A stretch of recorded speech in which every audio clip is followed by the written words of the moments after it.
How did Imam Alī ibn Mūsā al-Ridha become the crown prince or Waliyul Ahd during his lifetime? What was the scope of his role? And was this role something the Imam sought for or was it imposed on him?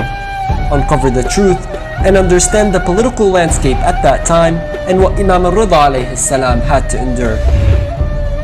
The fifth Abbasid ruler, Harun al-Rashid, ruled from 786 to 809 AD. Before he passed away, he designated one of his sons, al-Amin, as his successor and caliph of the western provinces including Baghdad, and his other son, al-Ma'mun, the eastern provinces including Khurasan, present-day Iran. He was also designated as the successor after al-Amin. Khurasan holds a strong significance in history in that its people led the revolts against the Umayyad Empire, and as a result the Abbasids came to rise. It is important to note that the people of Khurasan believed that the Ahlul Bayt were deserving of leadership, and most of them were Shias. When they revolted against the Umayyads, their intention was for the Islamic rule to be given to Ahlul Bayt alayhimus salam. However, that did not happen, and the Abbasids did not turn out much different from the Umayyads in their corruption and hypocrisy, all in the name of Islam. Just like their father Harun, the two brothers al-Amin and al-Ma'mun were greedier than ever. Each one of them wanted full power for themselves, and after Harun's demise, internal strife between them escalated. Al-Amin wanted the successorship to pass on to his own son and not to his brother, so that it could be maintained within his progeny. At the same time, al-Ma'mun wanted to ensure that he secured power and was ready to do anything to ensure he didn't lose his successorship. After much dispute, al-Ma'mun eventually killed his brother al-Amin and became the caliph. Al-Ma'mun immediately started to demand allegiance from the people. This period was marked by instability and disturbances.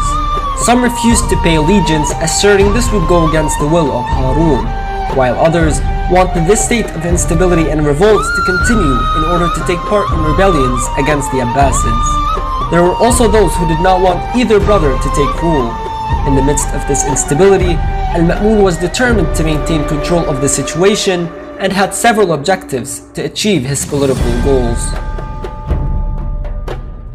Al-Ma'mun knew that in order to gain the allegiance of the Khurasanis, he needed to please them.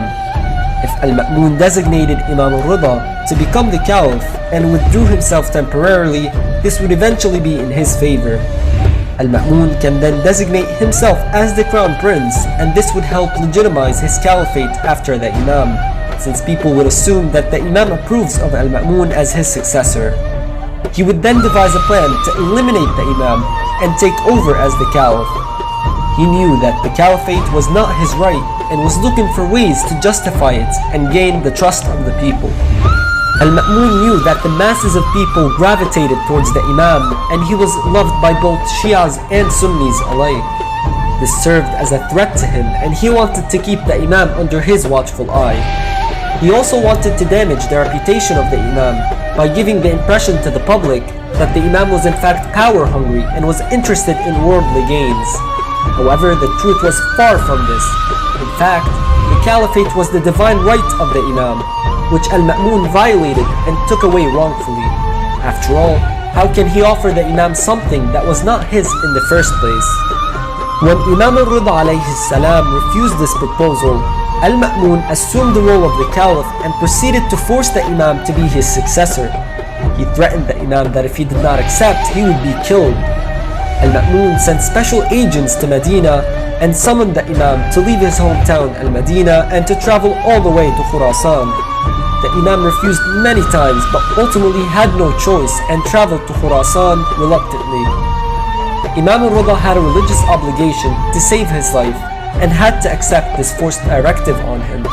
However, he stipulated to al-Ma'mun that he will not be involved in playing any active role in the government which is based on falsehood. Al-Ma'mun sought to use the Imam for his personal interests while controlling him for his own interests. However, his plan backfired, surely as Allah says in the Holy Quran, وَيَمْكُرُونَ وَيَمْكُرُ اللَّهُ وَاللَّهُ خَيْرُ الْمَاكِرِينَ. They have planned, and Allah has also planned. Allah is the best planner of all. The Imam made the most of this time in the public arena to spread the teachings of the Prophet and Ahlul Bayt alayhimus salam far and wide.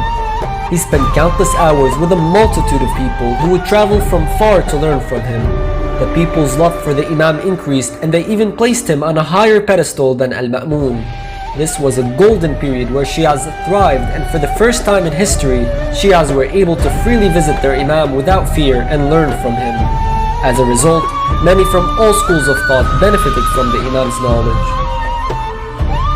In the meantime, there were still many revolts against al-Ma'mun, including those from the Abbasids who had animosity towards Ahlul Bayt and were not in favor of Imam Reza's appointment. Tensions rose, and soon al-Ma'mun started to lose grip and feared loss of power. He started to see the Imam as a threat to him, and just like he forced him into the successor position, he decided it was time to change his game plan. He started to develop a treacherous plan to kill him. Sure enough, he implemented his evil plot and poisoned Imam al Reda alayhi salam. Today it is the remembrance of Imam al Reda that is spread far and wide. Millions travel long distances to Mashhad and visit his holy shrine, while al-Ma'mun bears no memory and is despised in history until eternity.